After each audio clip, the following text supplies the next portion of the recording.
Un peu de poussière là-dessus. Demain on part à Lille avec Baptiste. On devait partir à Lille avec Baptiste de dimanche à jeudi. Nous sommes actuellement mardi. Nous ne sommes pas partis. On a eu un petit contretemps. Baptiste a été cas contact du Covid. On a décidé d'attendre sa période d'incubation, je sais pas quoi, tout ça, qu'il fasse tous ses tests, qu'ils soient tout à fait négatifs, qu'on puisse partir en fin de semaine. Ces tests sont négatifs, on l'a appris aujourd'hui. J'ai changé les plaquettes de frein avec mon papa de la Twingo. J'ai fait le plein, j'ai fait tous les check-up, tout est ok. On part demain, une fois qu'on a mangé, vers 13 h. Et je vous vlog tout ça, évidemment. Baptiste est l'homme le plus agréable à filmer du monde. Et j'ai envie de garder ce voyage en tête. Parce que j'ai besoin de partir. Et j'ai trop hâte de partir avec lui. Ça va être trop bien. À bientôt. Salut. Ok, on part à Lille là. Ok, on a un virage 90 degrés gauche. C'est le départ. C'est le départ, wesh. Wesh. Wesh. Là, Baptiste, il est parti faire pipi. Il y a genre 10 minutes, il m'a dit qu'il avait envie de faire pipi. Je lui ai dit, est-ce que ça peut attendre une demi-heure? Il m'a dit, ouais. Bah, ça fait 10 minutes. C'est l'homme le plus indécis du siècle. Mais il est mignon. Il fait beau là. Ça fait trop plaisir. Faut que je le montre à Baptiste après. Regarde ce qu'il y a là-bas. Oui. C'est trop le ça. Dans mon cœur à jamais. On peut repartir? On peut repartir, on peut reprendre la route. Allez, ça part. Tu vois? Il y a le mood. Même la voiture elle slide. Anyway, I'm dying, this country line.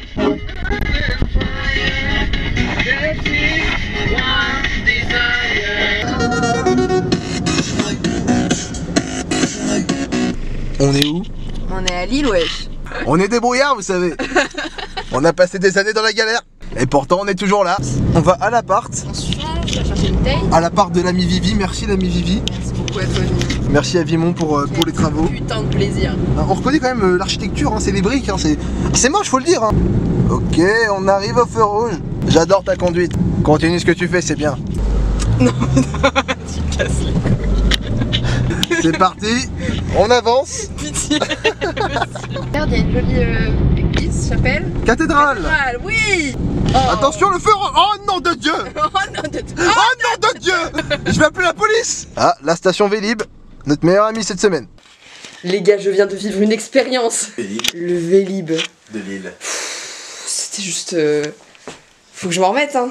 C'était incroyable. On a acheté pain chocolat. Petit multi. On va se mettre bien. Ouais, du coup, j'ai oublié la caméra hier soir. Ah, sinon vous.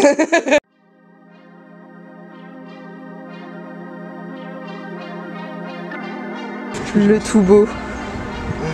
Le tout beau. C'est moi, tout beau. La méthode de Gulli. Tu connais pas tout beau? Non. C'est la méthode de Gulli. Mais toi aussi t'étais une bourgeoise, tu regardais pas Gulli, tu regardais Cartoon Network. Je regardais Nickelodeon. Shona. Ça va? Oui. Le rythme, tu le trouves comment là? Là, il est pas au max là. Hein. Là, on donne pas tout ce qu'on a là. Hein. Là on a été que très peu productif. On est rentré à 15 h, on a fait les draps, on a regardé Very Bad Trip. Ouais. Et là, il m'emmerde parce qu'il sait pas ce qu'il veut manger ce soir. Comment ça, moi je sais pas? Je te dis, tu veux manger des pâtes, tu veux manger du riz? Oh non, ça m'emmerde.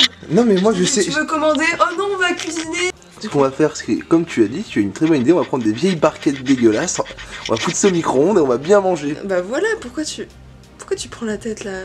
Tu veux que je prenne la tête? Tu veux que je prenne la tête? Non, prends pas la tête. Prends pas la tête. Prends pas la tête. J'aime trop les lasagnes industrielles, mec, vraiment c'est mon péché mignon. La vie de ma mère, c'est mon plat préféré. Qu'est-ce que tu fais?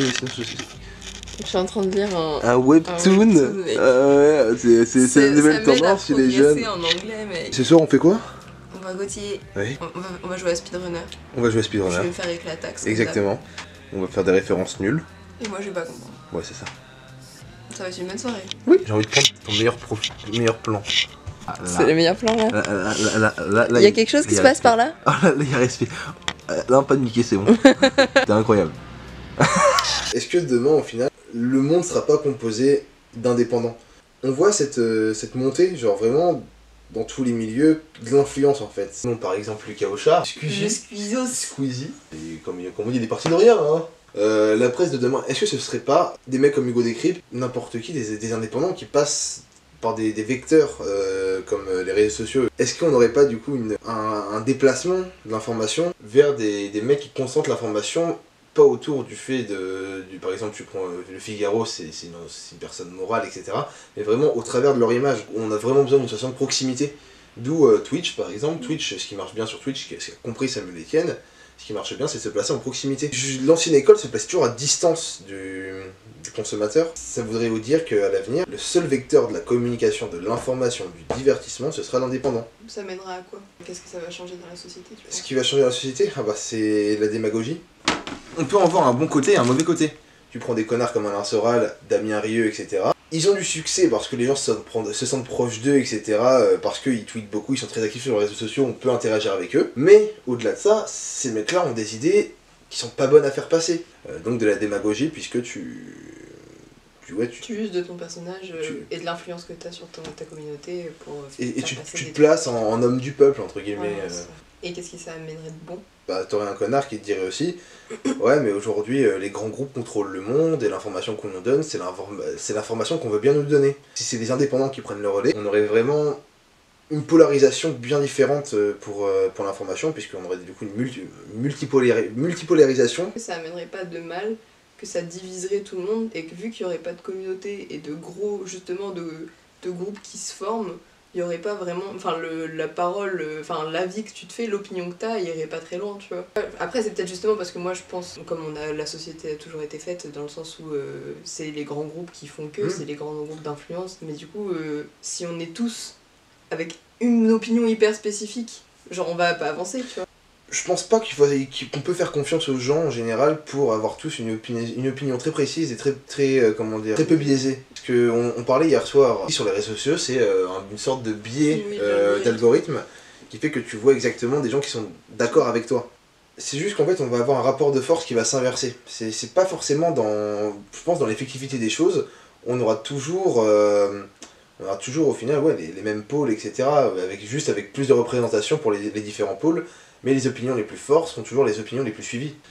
Et la personnalité, l'humain va revenir au centre du débat. Et les youtubeurs le savent, les mecs qui côtoient les youtubeurs qui les croisent dans la rue, ils disent moi c'est assez impressionnant parce que les gens me parlent, je parle à des inconnus et moi ils me voient comme leur ami. C'est Cyrus Nars qui a fait une vidéo là-dessus. Il en parle hyper bien. Il est pas en mode ta gueule, arrêtez de me suivre. Il est juste en mode voilà, les faits sont là, ça a été théorisé. Vous voyez vraiment les gens que vous regardez comme des gens proches de vous. Ouais, bah voilà, je connaissais pas ces études, tu vois, et c'est d'où je veux en venir. On vote pas pour les idées qu'on aime le mieux, on aime pour la personne qu'on aime le mieux. Et d'ailleurs, c'est Emmanuel Macron qui l'a très bien compris récemment avec son truc avec McFly et Carlito. Ça lui a rapporté énormément parce que les gens peu politisés vont voter pour les personnes qui leur semblent le plus sympathiques. Il y a toujours ce problème de la communication du gouvernement quand même, putain, je vais y revenir parce que c'est quoi ce bordel? On est sur Twitch. Pourquoi tu ramènes des Instagrammeurs? Mais en même temps, Instagram est vraiment l'épicentre, on va dire, de la gueule vaut tout, tu vois. Genre, en mode, les gens suivent les Instagrammeurs pour leur gueule. Les gens qui suivent des Twitchers, ce ne sont pas des gens qui suivent des influenceurs. Si tu prends par exemple on refait un Hugo Décrypte, tu prends même un Sardoche qui a un avis extrêmement... Je vais pas dire tranché Sardoche, parce qu'il est à partie. Si tu veux que ce soit vu, bah, il faut que les influenceurs que tu ramènent leur communauté. Sauf que les influenceurs Instagram, leur communauté consomme quoi? Du contenu court, du contenu rapide. Si ramener des mecs qui t'aient suivi sur Twitch, des mecs accessibles en plus, qui savent faire du plateau, qui savent parler. Enfin, je vois pas comment, avec un tel niveau de budget, de capacité d'analyse de marché, tu peux te branler autant sur ta cible. T'as ta paupière qui tremble. Comme d'hab. Arrête. Je peux pas m'arrêter. Arrête. Je peux pas m'arrêter. Arrête. Je vais te péter. Vas-y, pète.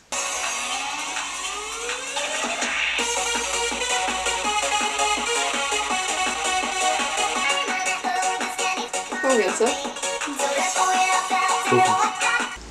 On va manger le Welsh. Oui. Mais goûte-moi ça, mec. Travaille doucement. Lille. Juste Lille, en fait.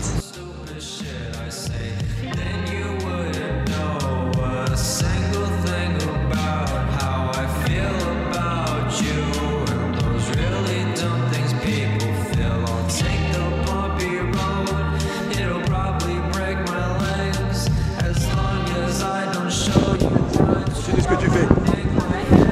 photographe. Voilà, moi, c'est architecture. Alors, t'es à Babylone là? Ouais. On mange le wedge. Wesh avec du bon vin. Pastis, panier, piano.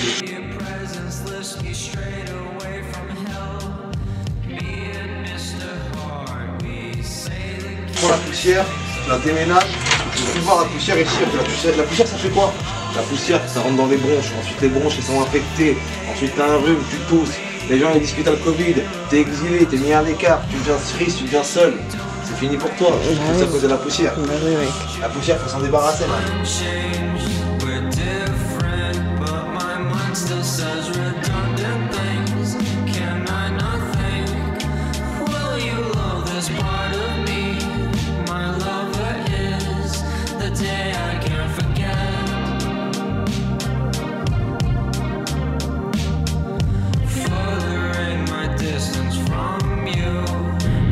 On va pas laisser ma voix. C'est une musique sympa. Les gens vont apprécier. Le soleil rentre dans le plan. Après, tout est calibré complet.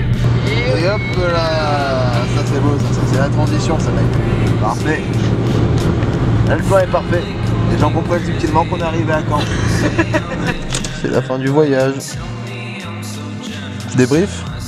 T'es bien, Oui. t'es du rire, du gras, et de la fatigue et des copains. C'était super sympa. Expérience formidable. Complicité au maximum, hein. Un maximum de complicité. Bien mangé, bien bu, bien rigolé, belle rencontre, belle retrouvaille. J'aime beaucoup mes amis en général, de tous les horizons, de tous les moments, de tous les instants. Lille est une belle ville et je suis empressé l'année prochaine d'y habiter, pour retrouver de nouvelles sensations, de nouvelles expériences. C'est un bon gars, non? C'est ça bon? Ouais, c'est ça bon.